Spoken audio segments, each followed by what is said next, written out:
हर एक छात्र shorts note नहीं बना पाते हैं ना भाई। ये भाई मेरे चौथी बातों को आप मान सकते हो रामबाण। हेलो नमस्कार दोस्तों, मैं रंजित कुमार। दोस्तों आज के इस वीडियो में मैं आपको बताना चाहूंगा, यदि आप घर बैठे ऑनलाइन स्टडी करना चाहते हैं और यदि आप चाहते हैं कि हम सेल्फ स्टडी करके हम यूपीएससी जैसे एग्जामों को क्रैक कर लें, तो आप इस वीडियो को जरूर देखिएगा। मैं भाई यूपीएससी एग्जाम के बारे में ही नहीं बल्कि जो भी हमारे इंडिया में जो भी एग्जाम क्यों ना हो उनका आप प्रिपरेशन करते हैं, तो आप घर बैठे भी ऑनलाइन स्टडी करें या न करें, यदि आप चाहते हैं कि हम सेल्फ स्टडी के बल पर हम एग्जाम में क्रैक कर जाएं, आपको यह वीडियो देखना होगा, तभी आप अपने एग्जाम में बेहतर से बेहतर प्रदर्शन कर सकते हैं।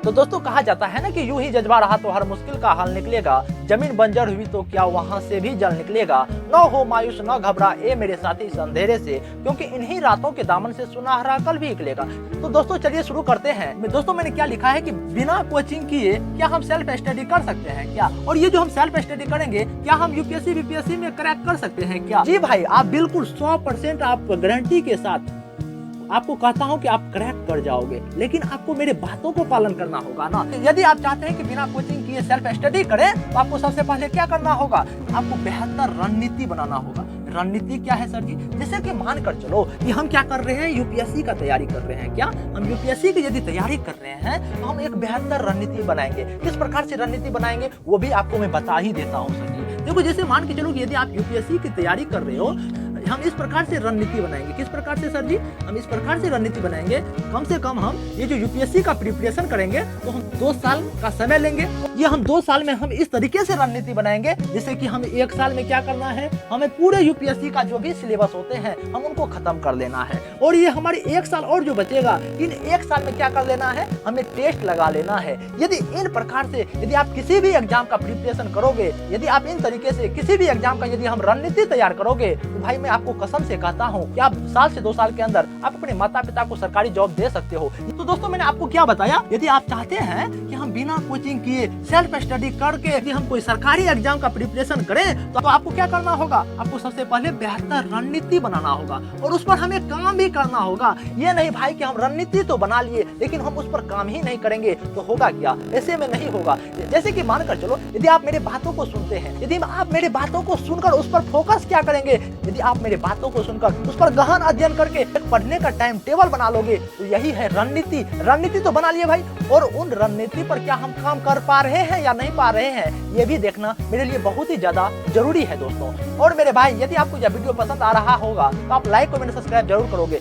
और मेरे भाई यदि आप सही में फिर चाहते हैं कि बिना कोचिंग किए हम यदि सेल्फ स्टडी कैसे करें, आपको मेरी दूसरी बातों को भी पालन करना होगा ना। तो हम किस प्रकार से भाई आपकी दूसरी बातों को पालन करें, आप मेरी दूसरी बातों को पालन इस प्रकार से कर सकते हैं, यदि आप पढ़ते हैं ना, हम जिन भी चीजों का प्रिपरेशन करते हैं हम उनके सिलेबस के बारे में जानेंगे। जैसे सिलेबस के बारे में यदि हम जान लिया ना भाई, सिलेबस के बारे में जानने के बाद हम उन पर क्या करेंगे, हम उनका स्टडी मटेरियल तैयार करेंगे। अब आपका प्रश्न होगा भाई ये हमारे स्टडी मटेरियल हम किस प्रकार से बनाएं, स्टडी मटेरियल हम किस प्रकार से बनाएं? आप मेरे भाई यदि आप स्टडी मटेरियल बनाना चाहते हैं ना, जो भी आपके गुरुजी पढ़ाते होंगे आप उनका स्टडी मटेरियल बना सकते हैं। जैसे कि मान के चलो कि आप ऑनलाइन स्टडी कर रहे हैं, चाहे आप सेल्फ स्टडी कर रहे हैं, जैसे जो भी आप पढ़ाई कर रहे होंगे आपको जो भी समझ आएगा हम क्या करेंगे, हम बुक में क्या करेंगे, हम लाइन बाय लाइन अंडरलाइन कर लेंगे, और जो भी उसमें से लगेगा कि जो इम्पोर्टेंट है, क्या उसमें से जो भी लगेगा इम्पोर्टेंट है, हम अपने कॉपी पर क्या लिख करेंगे, लिख लेंगे और उनका हम रिवीजन करेंगे। वही ना है कि सिलेबस तो जान लिए, सिलेबस जानने के बाद जो भी हमारे गुरुजी पढ़ाते होंगे या हम जो खुद से पढ़ते होंगे हम उनका स्टडी मटेरियल तैयार कर लेंगे,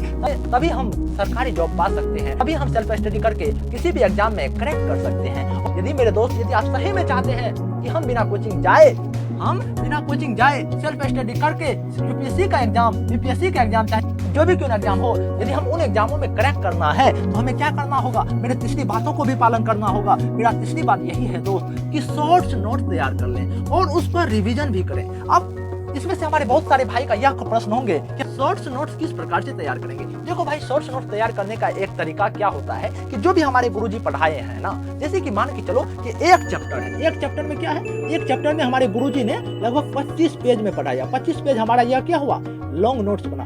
यदि इसमें से कोई जो हमारे इंटेलिजेंट छात्र होते हैं, ये 25 पेज पढ़ाए गई बातों को यदि कोई इंटेलिजेंट क्या होता है, मात्र और मात्र 1 पेज के अंदर वो नोट्स बना लेते हैं। यही होता है दोस्त शॉर्ट्स नोट। हर एक छात्र शॉर्ट्स नोट नहीं बना पाते हैं ना भाई, यही है ना तजुर्बा। यदि आप शॉर्ट नोट बना लिए ना तो मानो आप ईंट से पत्थर को तोड़ दिए। इसलिए आप अपने छात्र जीवन में शॉर्ट्स नोट्स बनाना सीखिए और उन पर रिवीजन भी कीजिए।